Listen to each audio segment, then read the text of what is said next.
Halo, assalamualaikum warahmatullahi wabarakatuh. Di sini saya akan mempresentasikan tugas yang disusun oleh Iyana Mahira Harahap dengan NPM 23511091. Bab 1 yang berjudul Studi Kelayakan Bisnis untuk Kewirausahaan. A. Pentingnya studi kelayakan bisnis. Bangsa Indonesia, seperti juga bangsa berkembang di dunia, tengah dihadapkan pada masalah kemiskinan dan pengangguran yang jumlahnya semakin bertambah. Sebagian dari mereka adalah kaum terpelajar yang berusia produktif. Dampak pengangguran tidak hanya menjadi sumber kriminalitas, tetapi juga berakibat pada rendahnya produktivitas dan daya saing bangsa. Untuk menyelesaikan masalah pengangguran dan kemiskinan tersebut, pilihan tepat adalah menciptakan lapangan kerja dengan memaksimalkan potensi dan keterampilan yang dimiliki oleh angkatan kerja yang menganggur.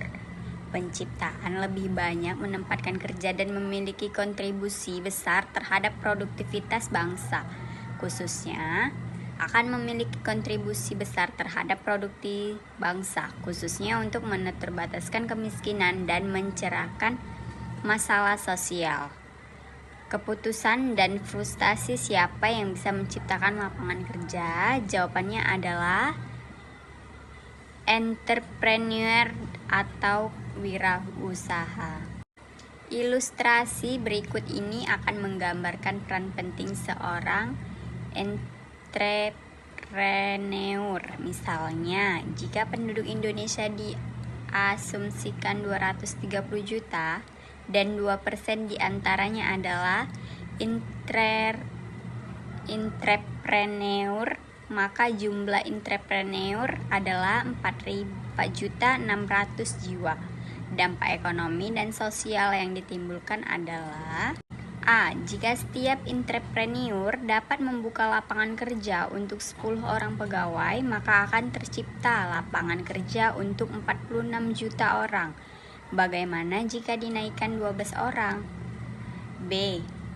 Jika 46 juta orang mendapatkan gaji dan tunjangan lainnya rata-rata 1 juta per bulan, maka akan dibayarkan 46 triliun yang akan dimanfaatkan untuk kebutuhan produk konsumtif dan biaya hidup lainnya untuk memutar roda ekonomi. Bagaimana jika gaji ataupun upah per orang menjadi 1.200.000? Jika yang bersangkutan menghidupi 4 orang atau istri dan 2 orang anak, berarti dapat mensejahterakan 180 juta orang. Bagaimana jika mampu menghidupi 5 orang?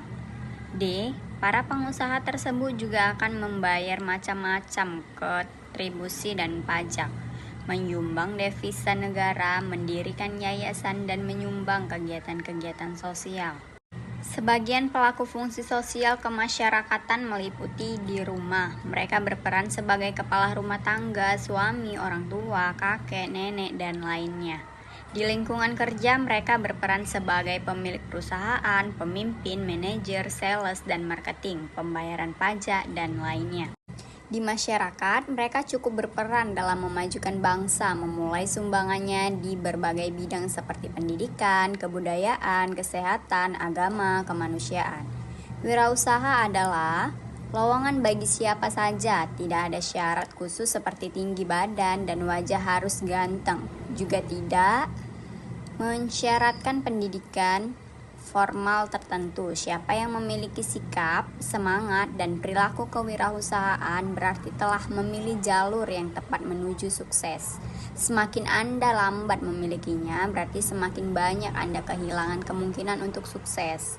Ini menunjukkan bahwa semakin banyak dan cepat Anda memiliki karakteristik kewirausahaan, berarti semakin tinggi pula kemungkinan berhasil dalam bisnis. Jadi tunggu apa lagi? Miliki segera kewirausahaan.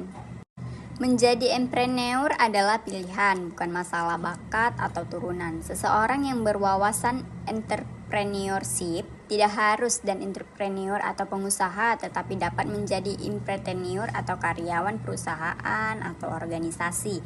Entrepreneur bukan sekedar pengetahuan, teknik dan keterampilan, tetapi lebih pada masalah siap mental melalui proses dari praktek dan pengalaman karena dorongan sendiri.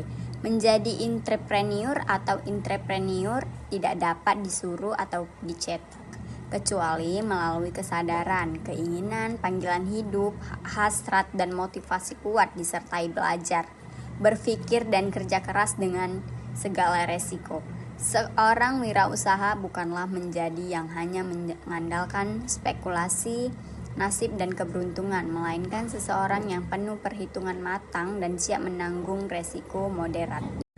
Sekian dari saya presentasinya. Terima kasih. Mohon maaf atas kekurangan dan kesalahan saya.